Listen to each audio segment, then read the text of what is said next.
Landry a interdit à l'époque le port de couronne de rose parce que c'était un rite trop païen. Donc il fallait se démarquer de ces grandes fêtes de la Rome décadente.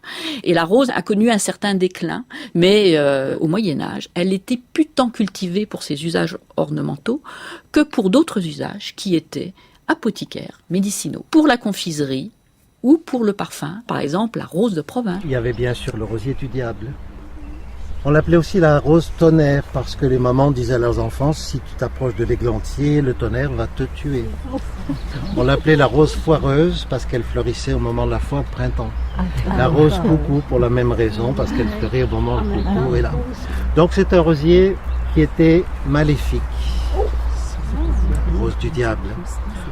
La légende prétendait que c'était le diable qui avait voulu imiter Dieu. Dieu avait créé le rosier.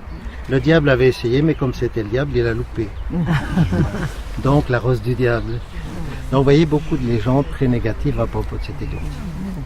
Alors cet églantier, eh bien, il va nous produire les fruits, je vous en ferai voir là cet après-midi, qu'on appelle des cynorhodons. Cyno, ça veut dire chien. Et rhodon, c'est la rose. Rhodes, c'est la rose, tout simplement, ça vient de l'île de Rhodes, qui était couverte de roses, et donc Rhodes, rhodon, qu'on trouve aussi dans rhododendron. Qu'on trouve dans l'arbuste rhodotypos, de type du rosier. Alors ces cynorhodons, ça veut dire cyno c'est le chien et rhodon la rose. Ça fait partie des rosa canina, c'est le nom latin, la rose des chiens. Alors pourquoi la rose des chiens? Parce qu'on s'est servi longtemps de ce rosier pour soigner la rage. Les morsures de chien, la rage, et par là même les piqûres de scorpions ou les piqûres d'insectes.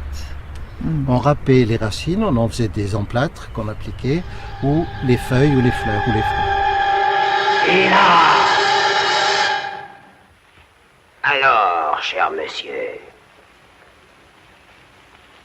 vous volez mes roses. Vous volez mes roses, qui sont ce que j'aime le mieux au monde. Vous jouez de malchance, car vous pouviez tout prendre chez moi, sauf mes roses. Il se trouve que ce simple vol mérite la mort. Monseigneur, je ne savais pas. Je ne croyais offenser personne en cueillant ces roses pour ma fille qui m'en avait demandé une. On ne dit pas, monseigneur. On dit la bête. Je n'aime pas les compliments. Ne cherchez pas à comprendre. Vous avez un quart d'heure pour vous préparer à mourir. Monseigneur! Encore! La bête vous ordonne de vous taire. Vous avez volé mes roses et vous mourrez. Vous miroir entre mille choses, que nuit rosier chargé de roses qui était en un détour d'une haie close tout entour. D'entre les boutons, en est lui un, si très bel. Envers celui n'eussent des autres rien.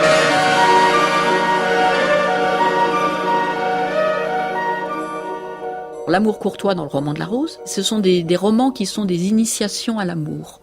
Et ces romans-là, il y en a eu un certain nombre, et le roman de la rose est le plus connu. Cette initiation à l'amour courtois. Alors il y a deux versions du roman de la rose. C'est tout un langage allégorique. C'est dit à demi-mot, c'est par des symboles qu'un jeune homme va découvrir l'amour d'une jeune femme dans un verger, dans un jardin paradisiaque du Moyen-Âge. Et ça va se traduire par une défloraison du bouton de rose. On voit donc que la rose est associée à des symboles d'amour courtois, puis après qui vont devenir d'amour triviaux.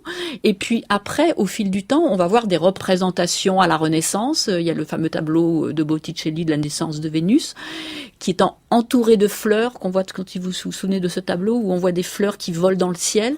Après, on va voir la rose qui va être associée au XVIIIe siècle avec le libertinage. Les tableaux, les représentations de la rose dans les tableaux de Fouché sont beaucoup plus fripons. Vous avez des nus avec des roses qui sont beaucoup plus fripons. C'est tout le libertinage du XVIIIe siècle. Et la rose, à ce moment-là, on va la voir aussi associée à des portraits officiels, par exemple, de la maîtresse de Louis XV, Madame de Pompadour. Et après, on va la voir apparaître avec le portrait officiel de la reine Marie-Antoinette. Les roses sont posées, sont accrochées à la robe. C'est une grande robe bleue. Et Marie-Antoinette tient une rose. La littérature galante enregistre avec rapidité la disqualification du muscle. Il y a beaucoup d'hygiène et d'ablution dans l'érotisme de Rétif. l'eau de rose dispose ici d'un étonnant monopole. Elle rafraîchit sans cesse les pieds, le cul et le conin de conquête ingénue. Le bidet est devenu l'auxiliaire du plaisir. Le récit casanovien reflète la même monotonie olfactive. Le lavage du corps de la femme à l'eau de rose y fait figure de rite. Disons, je suis pénétrée, par exemple un rosier grimpant, j'ai envie de le faire monter dans un arbre, j'ai envie qu'il prenne une place prépondérante et donc je vais le choisir, je vais choisir exactement le lieu de plantation et après c'est l'imagination qui travaille, c'est-à-dire j'imagine que je me transporte 10 années plus tard, je vois l'espace qu'il va occuper, en fait c'est pendant l'hiver que je crée. Pendant l'hiver alors qu'il n'y a pas de couleur. Donc c'est complètement mental. Et donc j'imagine la couleur de ce rosier et j'imagine aussi ce qui pourrait aller bien avec. C'est comme une palette de peintre virtuelle. Si un hombre atravesara el paraíso en un sueño y le dieran una flor como prueba de que había estado allí, y si al despertar encontrara esa flor en su mano, entonces, ¿qué?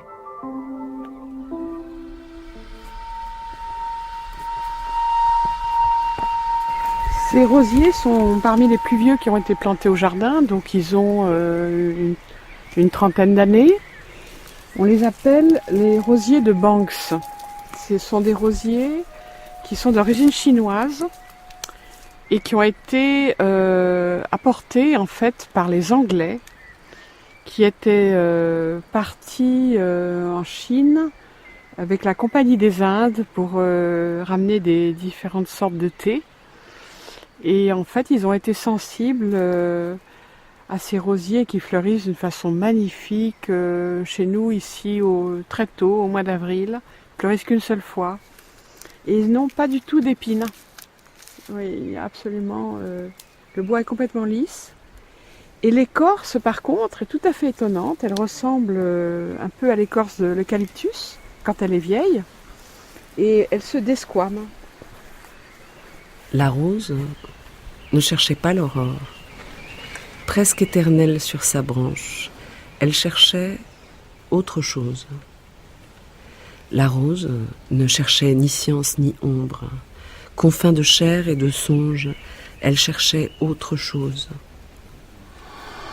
La rose ne cherchait pas la rose, immobile dans le ciel. Elle cherchait autre chose. Je viens régulièrement m'asseoir à différents endroits du jardin et je me laisse pénétrer par le paysage. Et je reviens plusieurs fois et il ne se passe rien. Et d'un seul coup, je vais venir et off, ça y est, ça sort, quoi. Et là, ça s'organise et après, j'ai plus qu'à réaliser ce paysage virtuel que j'ai en tête.